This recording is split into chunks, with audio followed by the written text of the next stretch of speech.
Yes, welcome, welcome, welcome. Am I muted? Hello, welcome. Tech. You think I know after being in quarantine since March, the world of Zoom and StreamYard. Welcome to be our guest. I am not Janki. I am Maria-Christina Oliveras, guesting in again with a very special guest who is near and dear to my heart tonight. But before we head into that, just a little on live and in color.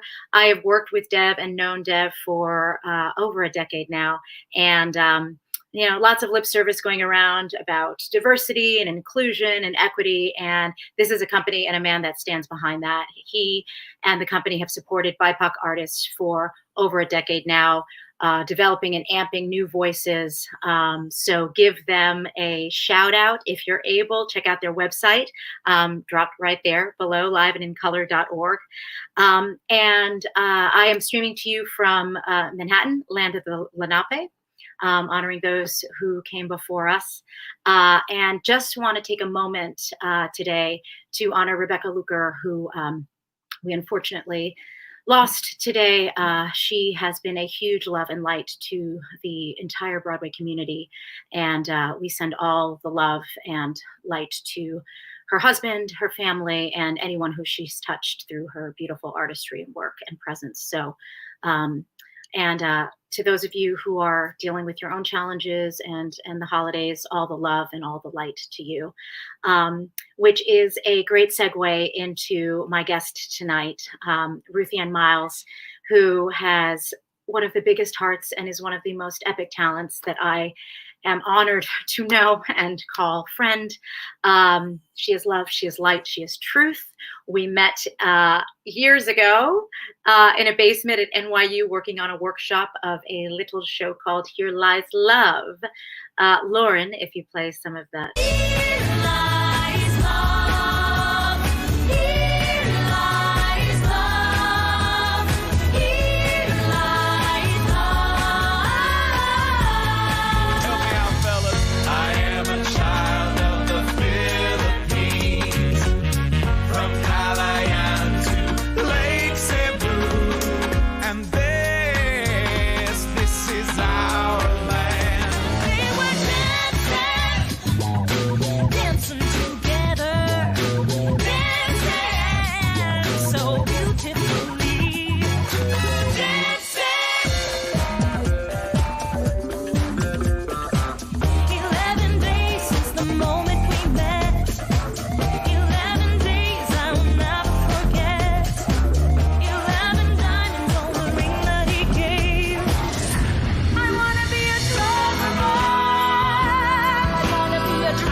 Yes, please grab your eggnog, your tea, your beverage of choice for the evening, and join me in welcoming the extraordinary Ruthie Ann Miles. Yes, Queen, welcome. Queen, hi, MCO. Do you have a drinky? I have gummy bears. Yes, what kind? Don't tell us. It's legal in some states. So, welcome. It's lemon peel from Hawaii. Oh, Hawaii. Yeah, speaking of your journey here throughout, but let's kick off. I'm sorry, I'm getting very comfortable because it's you. So, where are you, first of all? Where are you? I'm in LA. In LA, okay. Oh, why? Oh, do you have a show or something? I'm working on it. Yes. How is that going in the time of COVID? Everybody who doesn't know, All Rise on CBS. How is that going? Oh, good for you. Thanks for that shout out. It's good. It's a lot. The precautions are a lot, which is great. we've had very few positives on set, and most of them false positives. So that's very good. And as far as we know, no transmission Good. between people on set. Uh-huh. So we have zones, we have colors, we have zones within colors. It's very good. We get tested 3-4 times a week sometimes. Mm-hmm. And how? The deep, not just the tap, but the real excavation. Yeah. But we also get very often the deep nosedive. The deep nosedive, which, well, endoscopy. I feel like singers, we have a kind of, it's like, hey, I'm in the ENT every few months. This is fine. Yeah. I mean, it sucks when they do the ENT and then it goes down to your throat. So, I mean, that sucks. This one, they just like live there and they're like, right. No, just count down from 10. Right. So the PTSD from the endoscopes are like, oh, okay, we're good. We can deal with this COVID test. Right. Well, good. Are you how long have you been in LA? Geography wise. We started filming in September. Okay. In September. Okay. So you were out there. Mm-hmm. Yeah. Mm-hmm. And I see a little bunny in the back. Who does that belong to? Hope. Yes, baby Hope, 8 months. Bravo, my God, being a mom right now in this moment. How is baby Hope dealing with the quarantine? She has not seen other humans. Yeah. So she doesn't know what she's missing. Or just drop a lemon peel. Sorry, Mom. Oh, a lemon one. Oh, that's so. Are they organic? Ruthie Ann is also a health. Yes, that's good. From Hawaii. Indeed. Yes. He was hi to me. Sam Flynn. Sam Flynn. Yes. Hi, Sam. Hey, Ruthie. Yes. Nice headshot. And Leah. Hello. Hi, Yes. See, one of the silver linings of all this online is we can all zone in from various parts. I like that. Speaking of, so folks are curious about, let's talk about your kind of journey beginning in Hawaii and like just any sort of seminal stories or moments that like really put you on the path of being an actor, being a singer, being on stage, both positive and negative, right? Both, just the kind of the learning moments potentially that really still stick out at you. Mm-hmm. Well, I grew up in Hawaii, so everybody looks like me. When I do this, am I off camera? You're giving me a one eye, which is kind of sexy, but there you go. This? Yes. Better? Okay. Yes. We no longer see the bunny. Oh, there he is. If I do that, you can see me and the bunny. Yes. And the bunny my cousin made. There. Now we're all in the picture. Fabulous. Everybody looks like me there. Mm-hmm. And so if you want to play Amélie and Owens, you can, because we all, we're all variations of Asian people, very sensitive to other people's ethnicities. Mm-hmm. If anything, you would feel like the minority if you were the majority in the rest of the states. So nothing against white people, Black people, even Latin people. We just don't have many of you there. Right. It's the Asian people, it's the POCs on that side of the world that are dominant. So when I went to school, I first went to Ashland, Oregon. I have to stop eating this. I just want to. Oh no, it's COVID time. It's the holiday. Eat those bears. I know, but they're distracting me. Okay. All right. Yeah. So when I went to college, I went to in Ashland, Oregon. The Southern Oregon University is there, and we have a really Shakespeare program, and it's like a conservatory, like how much they try to pack in courses in a trimester year. So I was there for 6 trimesters or so, and I remember studying Shakespeare and rapier and mask work and Laban and body work and grounded and like really like finding my body as an actor. And my, I guess, mentor, she pulled me aside and was like, so what kind of roles do you actually see yourself playing? And I was like, Anne and Queen Elizabeth. And I was just naming everything that these monologues that I love so much, and the stories and the people that my heart was drawn to, connected to. And do you think that you will get to play these roles because by what you look like, you then you have this world of competition. People who actually look like that role, and she said, don't get me wrong, I'm not discouraging you. I'm just saying that there's going to be a hardship. And she was just preparing me. And I appreciate that. But also it was eye-opening, wasn't it? Yeah. And I realized that I have to have a bit, is it niche or niche? Niche. Niche. Choice? That Probably not Nietzsche, but yeah. The philosopher, but yeah. And we're the daughter of immigrants. We can do either. We can do either. Yes. And I was so on one hand it was really eye-opening for me, and it made me want to think about myself in this industry in a different light. Like, how am I going to sell myself? But also it was very discouraging. I remember hearing people tell me stories about like racism that they had endured. Like, this is just, I don't know, this is very public, isn't it? So maybe I shouldn't tell this story.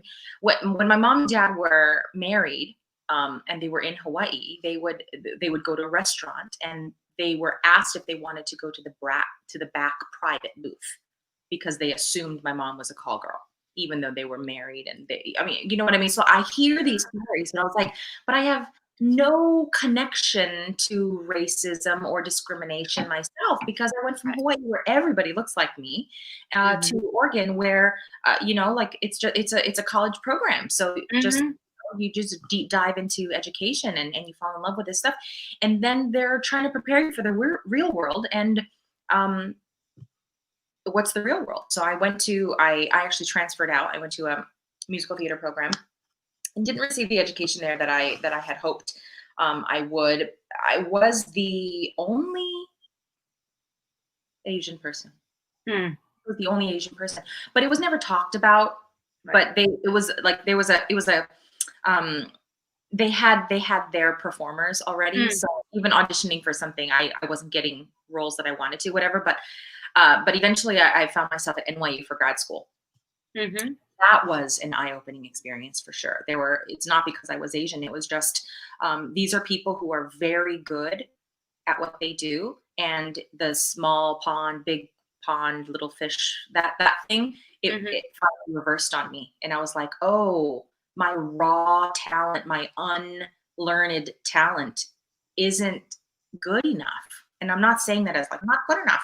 It wasn't up to par as these people who were practicing their whole life and learned their whole life. And I didn't switch to theater until I was a senior in high school. I was going to be I was going to be a music teacher. And I was very happy to do that. It just wasn't, it wasn't where my heart ended up leading me. And it put me into this like ring of performance anxiety, and just very self-conscious about my performance. And it was like, spiraling down. And I was scared to perform. It then kind of like brought about this fear of performing. And I did a national tour of Annie, but I was in the ensemble, and I was very happy, very, very happy there. And then I did Sweeney Todd, where I did instruments, where I was like physically hiding behind an instrument. I was behind an accordion. So this 22-pound, baby that was like the armor between me and the audience. And so my performance anxiety was fine right there. And then after that, I did Avenue Q, where I was behind puppets, and the puppets doing the show, and I was perfectly happy right there. And then I did another show with an instrument, and I did another this thing. It was always with an armor behind. And Here Lies Love was the first time, and I actually auditioned for Estrella. For depending on how you pronounce it, Estrella. I auditioned for the ensemble. And I was very happy to do that. And I was very clear. I said, I am not Filipino, but if they want people who are of all ethnicities to audition, then I will love to do that, as long as I don't have to make fun of a Tagalog accent. I said, I don't want to, it's send it up on any level. Right. It's different if I'm speaking Tagalog, then I can learn to speak Tagalog. it's different if I'm putting on a Filipino accent as an American speaking person. So that's not what I was comfortable doing. And they said, there's no Filipino in the show. You don't have to, blah, blah, blah. And again, ensemble. So I was like, great. And I was doing Annie B's choreography, and I loved it. I was like, this feels good to me. And then they passed me Imelda's papers, and they said, can you go outside and learn this? And I was like, yes, where's the piano part? Because I'm a music teacher. Right? So I was like, I need to read the music.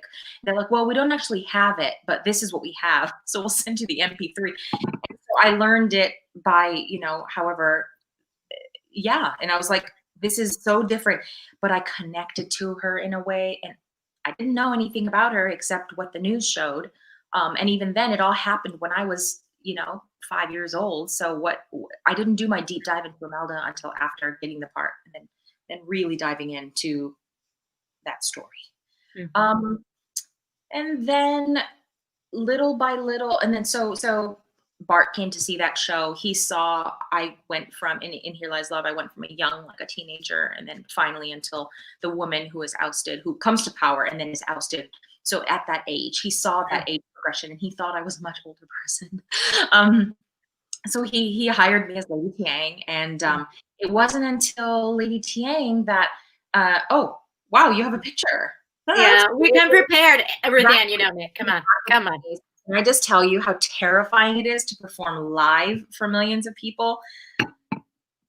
That was one of the scarier nights of my life. Why? Tell us about that. What was that moment? But so I did the thing, and going into my audition for Here Lies Love, I was like, all right, well, he's hiring me as an Asian person. I'm gonna go in there and do my best Asian person acting. And he's like, what the are you doing? He was like, stop. What are you doing? And I said, I'm being a subservient Asian woman. Like, that's what's written, isn't right? This is what do you mean? And he said, I brought you in here to be Imelda Marcos. I brought you in here to be Hillary Clinton. I brought you here to be opposite of the Asian woman. That's not what I want from you. And I was like, blow me away. Okay, what do you want? He said, go home. I want you to re-examine this script with the point of view of a person who has so much to say. She is so educated and so learned. And she has all these opinions about everything, and pretend she speaks multiple languages, including English and Siamese and Royal Thai, of course, and Korean, and say, all these port town languages. But she's not allowed to say a single word. Yeah. So then he sent me home. I think it was like a 1 week break between that one and the next one. And when I came back, it was a completely different audition because he wasn't interested in a specific kind of performance thing. Yeah, he wanted, and so really he gave her the voice that people then saw for the first time. Like, people would say they saw Lady Tiang. It's because of Bart. He had this idea of no. He directed me. Yes, all deference to Bart, but you inhabited her. You brought her. Nothing could have been made without you and your voice and your stamp. So yes, absolutely. But it was his vision to bring somebody out who's usually in the shadows, but bring her out in a way without adding any dialogue, without added, just So it was very powerful for me. And that then, as an Asian American performer, fulfilled. And I didn't know that I was so tied down by my insecurity as an Asian American. I didn't know that I was so self-conscious as an Asian, as a mixed person. I didn't know until King and I. I didn't even I recognize it in Here Lies Love because there was some pushback because I'm not Filipino, because I'm not a Filipino woman and playing Imelda Marcos. So that I get. And like misprinting my name in those articles because I am not, and like slowly I felt like there's a world there that we can maybe talk about drinks when I'm not. Wow. Yeah. But wow. I mean, I did not realize that there was that aspect of kind of shade when it there was a lot. I mean, I know there's always a conversation.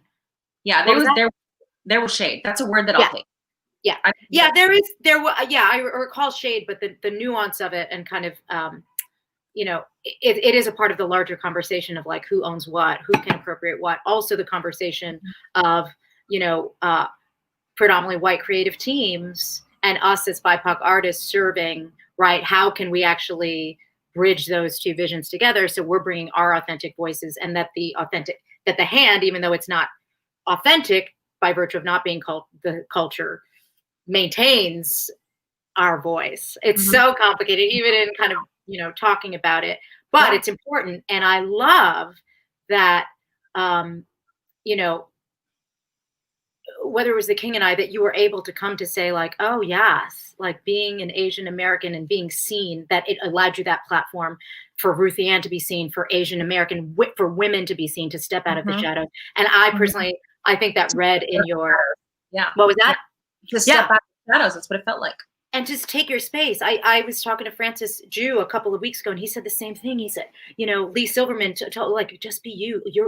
You're enough, Francis. You're enough. In that sense, whatever it is, the baggage that walking into rooms where, we subconsciously or consciously have to put on defenses or put on our spidey senses of who's an ally, who's not. Can I be Asian in this room? Can I be myself? Do I have to code shift? Right. This notion of code shifting into, the worlds the successful worlds. Do you want me to be an Asian American? Do you want me to be an Asian?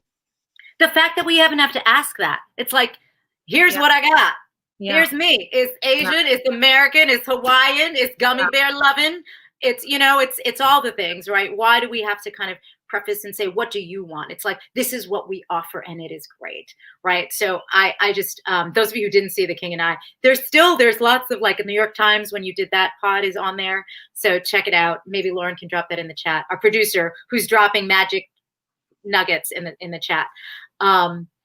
So, and so babe, like the, King and I was so just iconic, I think, for so many of us to have you not only represent that role in that way, but also to be, what is this stat, which is so ridiculous to me? Only the second Asian American woman ever to win a Tony and the first to win the best. Is that correct? Supporting actress, the only historically?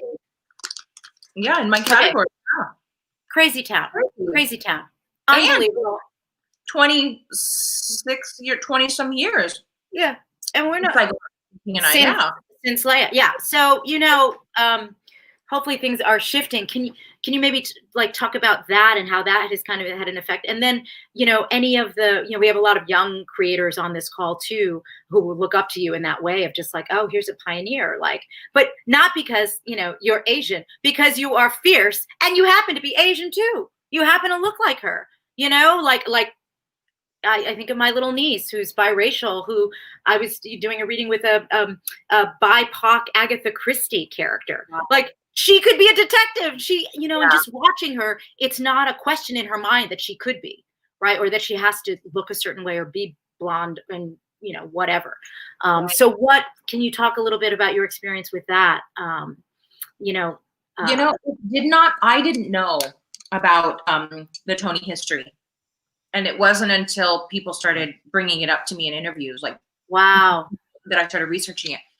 And then I, of course, saw the injustice in that. Not injustice, but like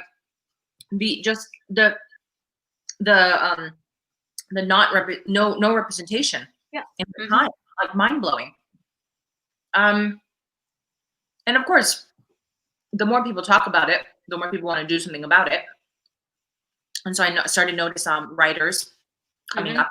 Out, and a lot of people from NYU in the Tisch grad writing program. Now, during that time, Asian writers, people teaming up with Asian writers, wanting to get perspective on this, that, or the other piece, and having us come in and read for them. And of course, I love to do stuff like that. So, whenever whenever I have the time. I know. My God. Okay, so Mom, this series, and we'd love to get a sense of like what it was like to do the jump from theater to TV. Also, nobody, or I don't know if people don't remember, but your stint on The Americans too. Like, I have friends who still, wow. But see, that's another moment of the, okay, take that picture away, girl. Transformation. Hey, there's Monster, Charlize run for Monster, right? And there is nothing less flattering than 80s hair. And let me tell you what, I was like, every day. But that's for every, I mean, that's why. I look in the mirror, really? No mascara, none? We all look like that in the 80s. It's all good, girl. Roller skates and scrunchies and no eyeliner. It was awful. Not them, the look. But that was another moment of thank you, Lori. That was another moment of feeling really self-conscious as an Asian American. These are distracting me. Again. I'm going to send you some more. What brand is that? Organic Hawaiian? I don't know. Maybe not. It might not. Lemon peel. So good.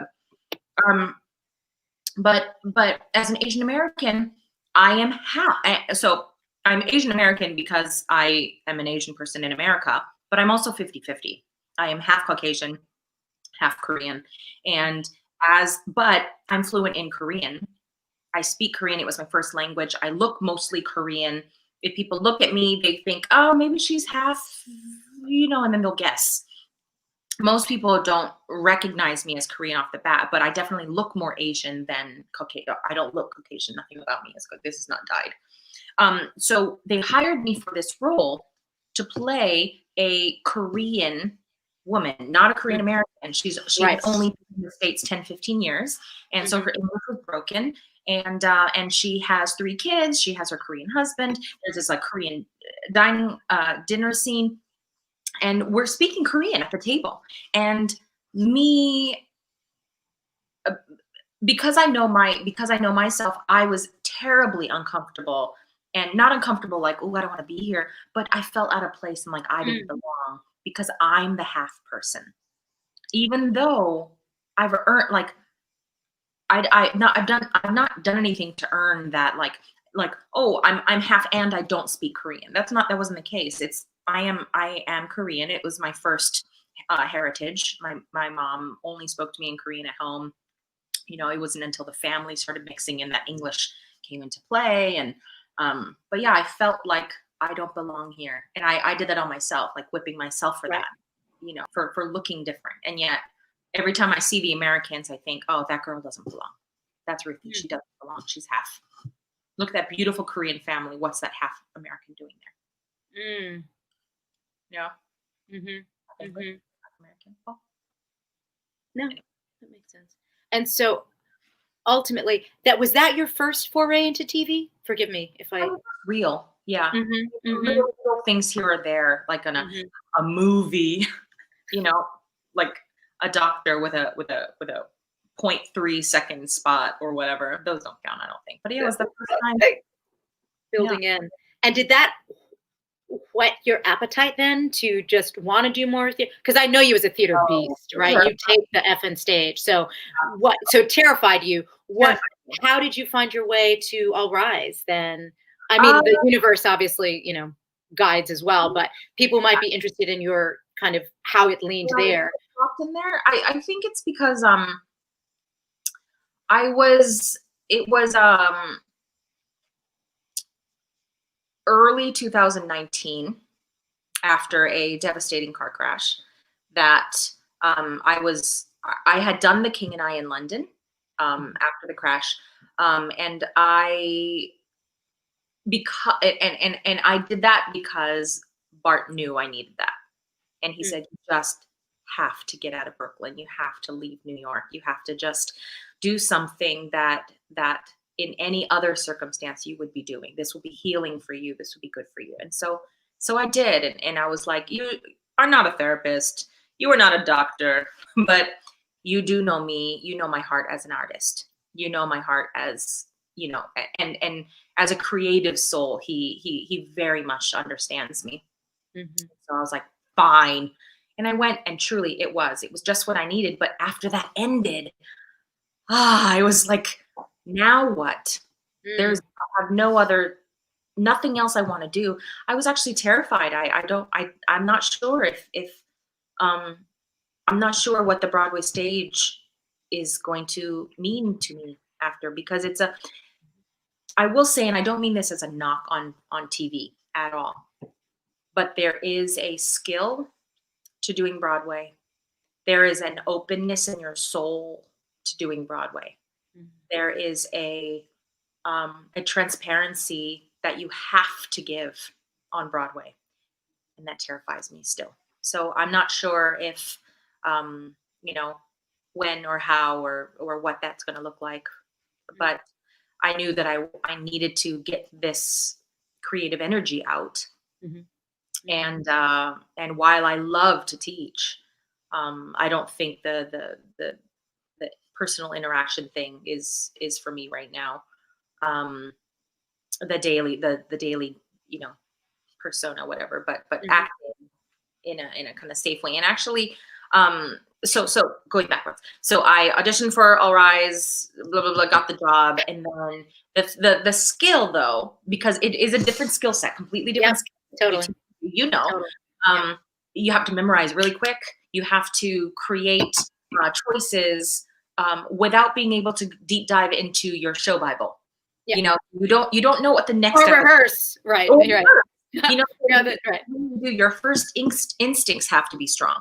So it's sharpening those skills for me, and I'm really appreciative of those skills being challenged, and love this group of people. They are Yes. incredible. They are just their family, just like you are to me. Mhm. Yeah, just as tight Yeah. as Broadway show folk can be. These people, Mm. and Lindsay Mendez is out here, so she's Yes. yeah.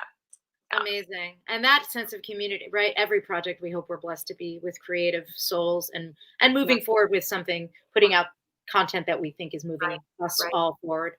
To that end, though. Beautiful people, just Yes. loving, just respect. Yes. It's Across. it's so great here. Voices are heard. They really Mm. are. Yeah. I love hearing that, especially in this moment of reckoning that the Broadway community, is in right now with We See You White American Theater, and what is it going to look like on the other side, and all the lip service that's going on. I don't know if you want to talk on that. That would be interesting to hear your kind of POV on that. But also a corollary to that on what you were talking about. Like, so what's if you could have your dream project, like Ruthie Ann Miles production, whether you're in it, whether you're not, what would it be? You can cast anybody can direct it, bottomless funds, like, what would it be? Like, what genre? And to that end, if that's like a dream project, but then also what's your dream role to that? If there is something that's already made that you want. I want to be in the ensemble of every what's that? No, face? go. I'm girl, I'm taking notes. I'm manifesting as we speak. Show ever. Just the ensemble. I want to be in the ensemble. Okay, Steven. Oh yeah, there's that. I don't want the responsibility of like carrying a show. Heard. Well, especially at least no. So okay. Music. Oh, which Little Night Music? Mm-hmm. All of it. I love his music. Oh, you love his. Oh, sorry, you're cutting out. Okay, so we'll put Sondheim. You'll put you on every ensemble. I'm sure that can be done. Although, yeah, that's your agent's like, Ruthie Ann, you can't say that publicly. Sorry, I don't know. Sorry. Okay, but now outside of that, beyond that, is there something that you like? Oh, I would love to see a film about starring, or I would love to be in, or a play about, or anything like that. Bottomless money. You can get anybody you want. Idris Elba. Well, right now I'm inspired by Minari, the play. I just saw it in the news that the Golden Globes. Oh, did you freeze up? No. Which play did you say? Minari, the play. Minari. The movie. I saw it in the news that the Golden Globes is rejecting it for Best Picture. It's being put for I guess reject's not the word, but it's being put for foreign film because it's more than 51% in Korean. Even though it's Korean in that it's about Korean people in America, written by an American person, directed by an American director, and taken in Arkansas, like in America, like it's, you know, and English is there. It's about a first generation family living the America, yeah. And for some reason, just the antiquated, you know, rules of Golden Globe. So that's what I'm gathering. And so I want to see plays like that. I want to see more movies like that. Great. So perhaps the stage production of Minari, option it, get it. I mean, I'm still waiting. Coming to America 2 is coming out. I'm waiting for the stage production. I think that'd be an amazing stage production. I'm not a casting director. I will leave the casting director to do that, to dreamscaping. I just want to like tap to casting directors. So is it not allowed? This is a question to MCL. Is this not allowed to say like, and what ethnicity are you? Are they not allowed to ask that? I don't think they are legally. In fact, people anybody in the chat or in the call, I'm pretty sure they can't legally ask you. There are ways around it, which I don't know if you've experienced it, but like, oh my God, where are you from? Or that name's so beautiful. Were you named? You know, like there are ways euphemized, like ways around, like, or to see, you know, like not people who are ethnically ambiguous getting the role of the Asian person. I would love to see if it's a Japanese person, it cast with a Japanese person, you know. And I think we're near that time, but we're not there yet. I think we're edging. That may close doors for a lot of very talented people who could do the role beautifully. But I would love to see that if I had bottomless pit money, stuff like that. Thanks, Eva. Eva. Remember, we get that wild card. We get the free card. That's a part. I'm seeing more and more in submissions where they are getting really specific, like if it's an indigenous person or making sure that they're of some heritage. But speaking of Ruthie Ann, you know me, girl. So I know you don't want to carry shows, but you carried a show that we were a part of for years, you know, starting at NYU and then PS 122 and Mass Mocha, all the situation. We have a very special guest here. No. Yo, what up? Mabuhay! Welcome to Spa Millennium. I'll be your DJ spinning your favorite island Christmas jams. Now, as is Filipino tradition, this is a karaoke sing-along. What do you say? You don't know the words? Don't worry, Santa Claus has come early this year and dropped a true holiday diva to lead us from the disco floor. Ladies and gentlemen, presenting the one, the only, the fabulous Lorna Gonzalez! Hello, it's me. All the way from the Philippines. Okay, mine looks like cake. All right, everyone, get ready. A 1, a 2, a 1, 2, 3, go. Oh no.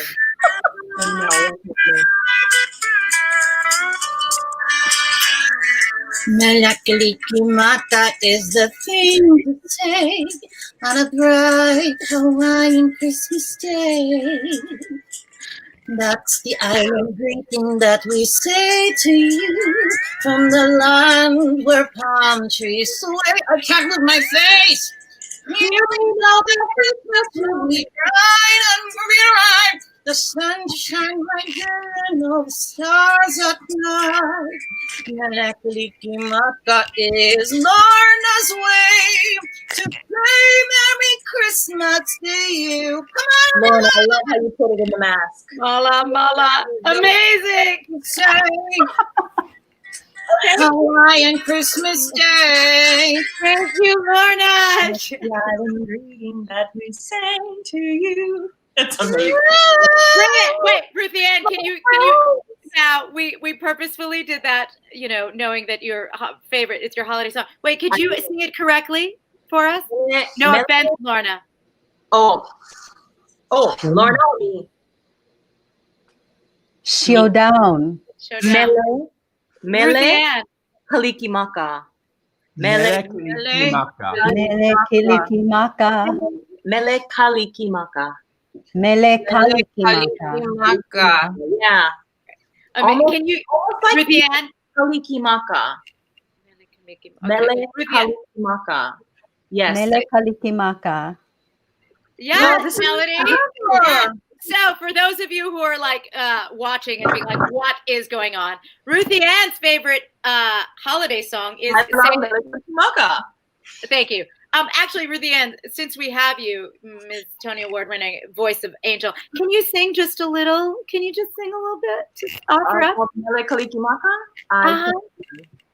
Mele Kalikimaka is the thing to say on a bright Hawaiian Christmas day. Aloha!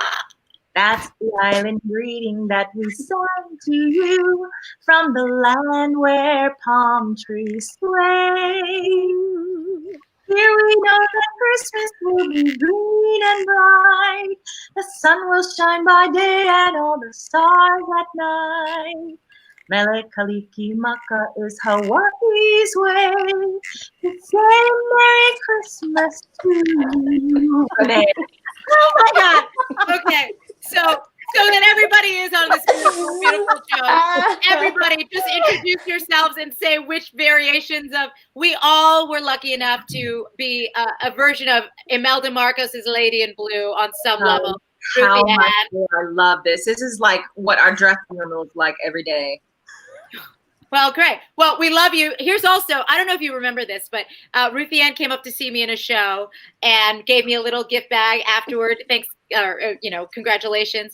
And had these great Korean masks. And she just gives self-care and self-love to everybody. And here we are. Also, Lorna didn't have full beat in Canada, so it was like a good, It was a Mrs. Doubtfire solution. You know what I Like mean? with the cream pie. Hello! Just some drugstore dollars and mama's lipstick. Hello. Hello. Renee, you look like a serial killer. What is happening? Crazy. And those of you, Hi, everyone. oh my God. Hi, Ru. Hello, Renee.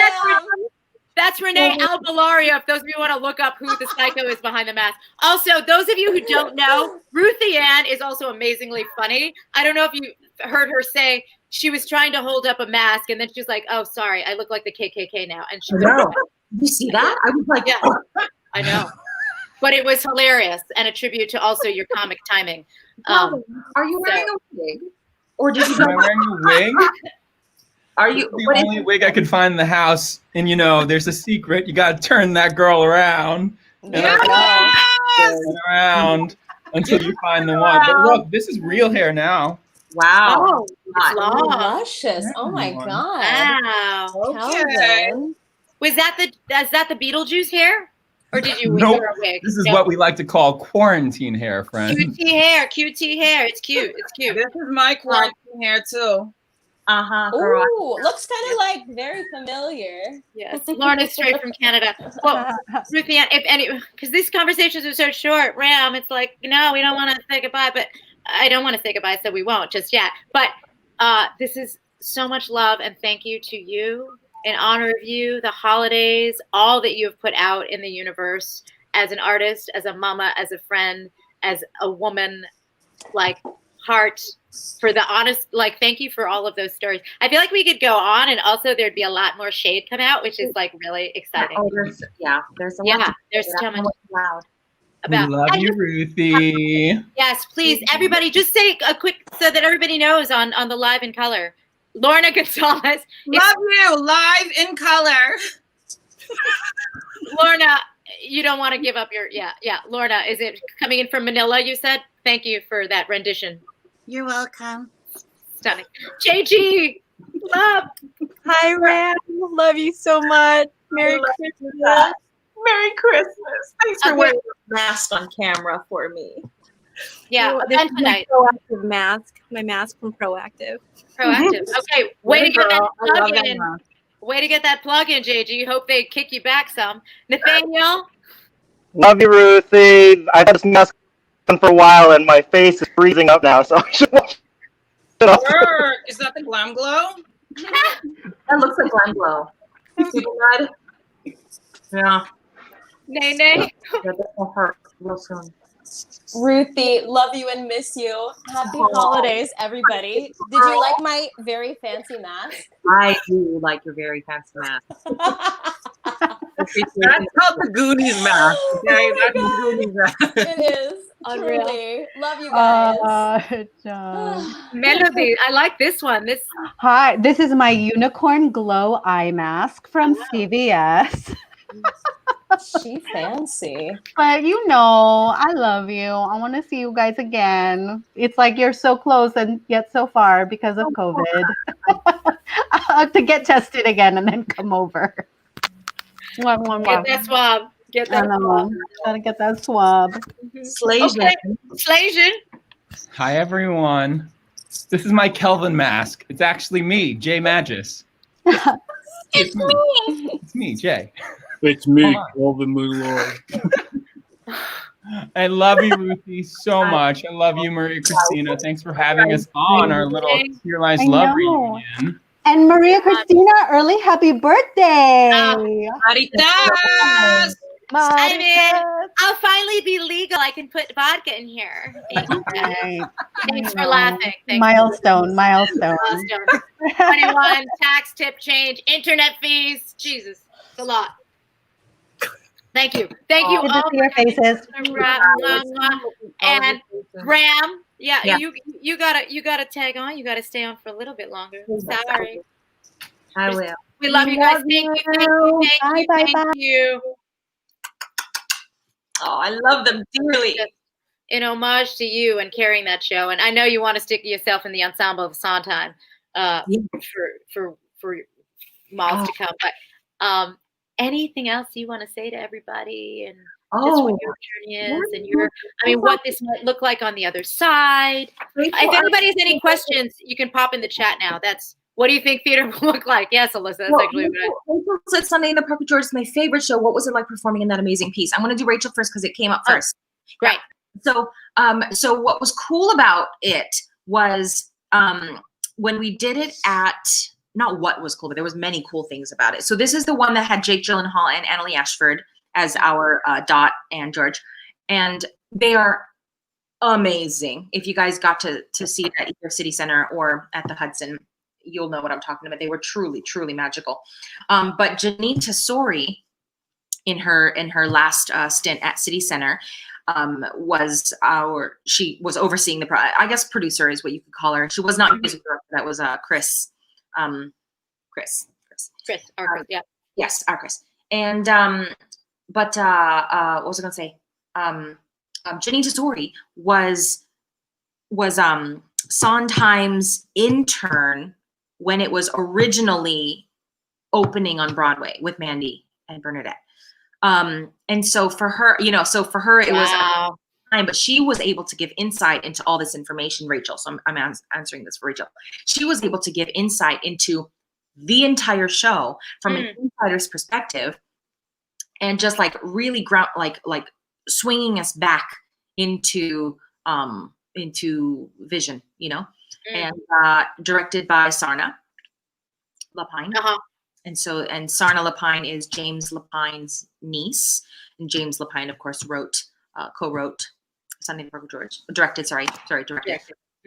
So she, of course, it was her first Broadway musical when she was 5 years old or whatever, and so she was always at the theater, and so she then had a world of information to share. So that was really neat. And women, I just want to two fierce women, yes. Yeah. Amazing. And then the other question was, what do you think theater will look like when it, on the other side? Not only what do you think, but also what do you hope, I guess, is a good one too. I think we're going to be wearing masks for the next decade.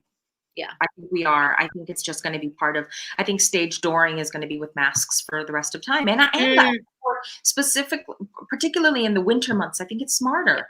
We can keep ourselves, because the actors, like we want to keep ourselves healthy, but to do a 3-hour show 8 times a week, it is very taxing on your body, especially if you have a child, a family, a spouse, an animal to keep, you know, or just family. If you have a social life, if you're anything, like if you wanted to live outside of those 3 hours, 6 hours a day on double show days, things like you have to protect yourself. And of course, we want to meet people who have spent big money or have spent, you know, all their Christmas money to buy this ticket. We want to meet you guys, and we want to, but it is, we can get sick, and then that takes us out for 2 weeks. Yeah.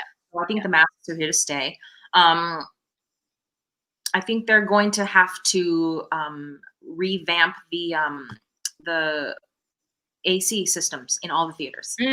Obviously, they're 100 years old, and everyone gets sick from mold and mildew anyway. So let's just do it all to keep up with HEPA filters and the ever-changing filtration systems that need to happen. I think they're going to have to do. I think they're going to have to do the beep beep. You know. The temperature checks. Yeah. I think there's going to be things like that. I think it's going to be some kind of accountability system to make sure that as few people who are either unvaccinated or unhealthy come to the theater. So it's like, you want to partake in this group activity, you have to do the mandates that make you safe, right? So that everyone can count on each other being safe. I think that's going to look something like that. Yeah. And what do you hope? Is there anything that you hope on the other side of this? You know, for the theater community, for abroad, in light of everything, all your experiences as a woman navigating, as a POC woman, as a mom, do you know what I mean? There's so many things, right? It's like, I have this hope that 2020 will have been an energy creativity charge for people. So once the devastation of what 2020 has done to our industry and personal lives, and heaven forbid, like personal lives, like people who have lost family members, like once that has really sunk in, and I'm hoping that there can be a bright light, especially with our writers, with our storytellers, with our producers, with the people who fund these. I hope there will be an energy charge to tell the kind of stories, like, you know, like when you're sitting in the dark room, you can see the light really, really easily. I'm hoping that it's going to be like that. Like, theater will be able, like the people who are in positions of power in theater will be able to spot, like, this is what humanity needs us to, this is the story they need us to tell right now.